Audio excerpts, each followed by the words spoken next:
In this video, you will learn how to determine empirical formula. Let's say in a crime scene, and the detective get an unknown material.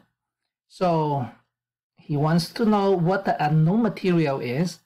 He sent that unknown material to a lab, and the lab can analyze it and give him this report. The unknown contains 25% by weight, that is carbon, and let's say another 25% by weight, that is hydrogen, and 50% by weight, that is oxygen. By using this information, a chemist can actually find out what the empirical formula for that unknown material. Okay, when I say empirical formula, what do I mean by that? The empirical formula of a chemical compound is the simplest positive integer ratio of atoms present in that compound. Let's say over here, if I have C2H4, is this my empirical formula? Let's look at this one. Empirical formula is the simplest positive integer. This one is not the simplest one because it can be divided by 2. So the simplest one in this case will be CH2. In this case, the CH2, this formula is considered as an empirical formula. Let's try it again. How about C6H8? Is this one the empirical formula? Can this number be divided by a common number? Yes. So the empirical formula for this one will be C3H4.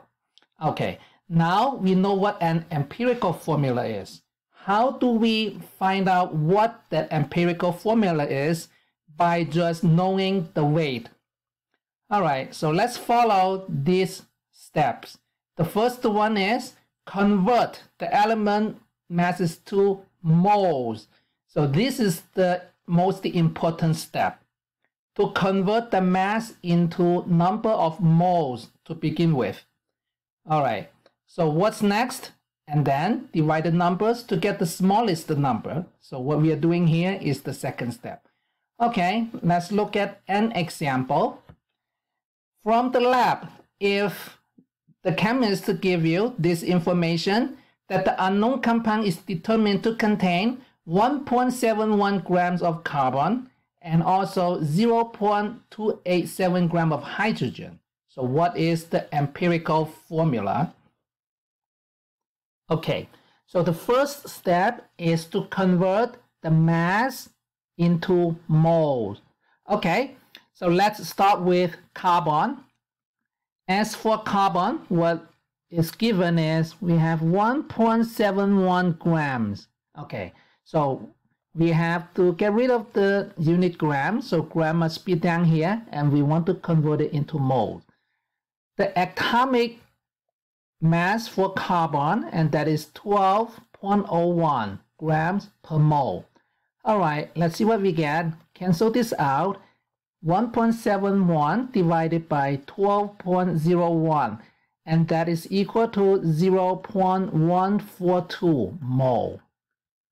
Okay, now let's look at the hydrogen. Hydrogen has 0.287 grams, and then multiply by, the gram will be in the bottom, so it can be canceled out, and it is 1.008 grams per mole. So 0.287 divided by 1.008, what I have is 0.284 mole. Okay, now I'm ready to write down my empirical formula.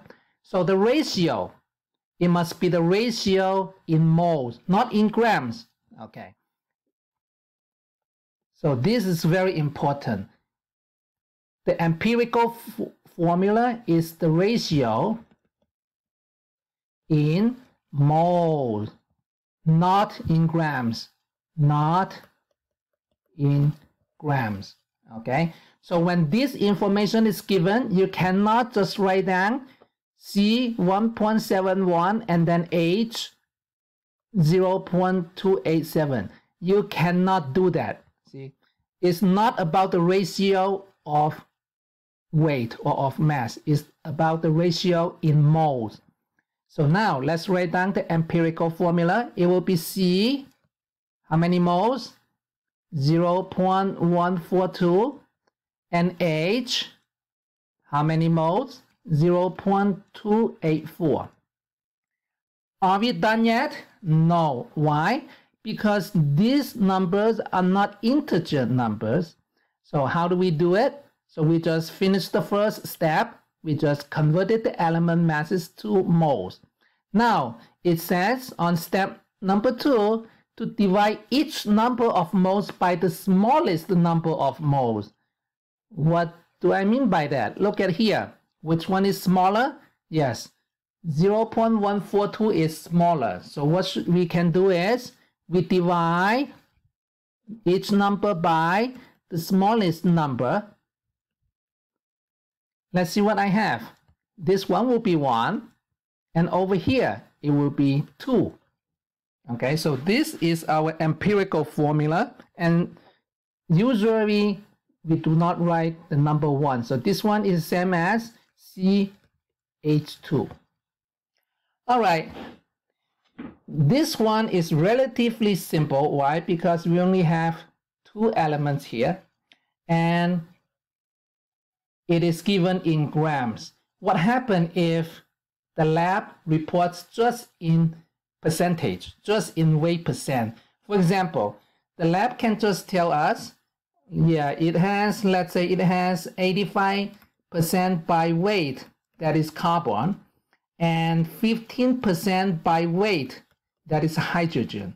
So in this case, only the weight percent is given, not the mass. So if that is the case, we have to assume that there are totally of 100 grams of the unknown material. If we make that assumption, then we will have 85 grams of carbon, and in this case there will be 15 grams of hydrogen. Let me repeat that again. If the mass is not given, instead only the weight percent is given. If that is the case, we need to assume that totally we have 100 grams of the sample, and therefore the weight percent will become grams. See, if we have 100 grams, then 85% of 100 will become 85 grams. 15% by weight, it will be 15 grams. Okay, let's look at an exercise. All right, let's look at problem number 11. A compound that is composed of only carbon and hydrogen contains 85.7 by weight, that is carbon, and 14.3% by weight, that is hydrogen. And by the way, this is typically the lab is going to report to the detector, okay, to the detective, or whoever give the sample to the lab. They are going to give you the weight percent of each element. Okay, so let's determine the empirical formula.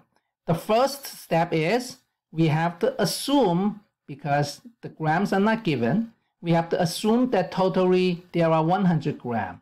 If that is the case, what do I have?